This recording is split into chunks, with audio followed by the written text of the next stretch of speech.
চলো আজ তোমাদের সাথে সোনা মায়ের আরও একটি শৃঙ্গারের ভিডিও শেয়ার করি। আজকে সোনা মাকে একটি অভিনব কায়দায় শৃঙ্গার করছি।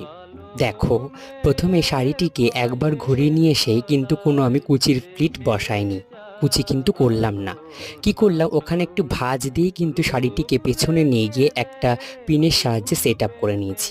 তারপর যেভাবে আটপৌরে স্টাইলে শাড়িটিকে একেবারে আঁচল তোলা হয় সে আদিবাসী স্টাইলে, সেটাকে কিন্তু বজায় রাখলাম। বজায় রেখে সুন্দরভাবে মায়ের ওই জায়গাটাতে আঁচলটাকে ভালো করে প্লিট করে আমি কিন্তু ওখানে পিন আপ করে নিয়েছি। বাকি অংশটুকু যেভাবে আটপৌরে টাইপের আঁচল করা হয় সেটাকে সেইভাবেই রাখলাম, তোমাদের দেখিয়ে নিলাম।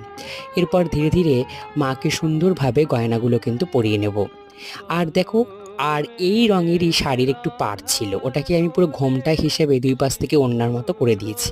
তোমরা জানিও সোনামায়ের ফাইনাল লুকটি কেমন লাগলো।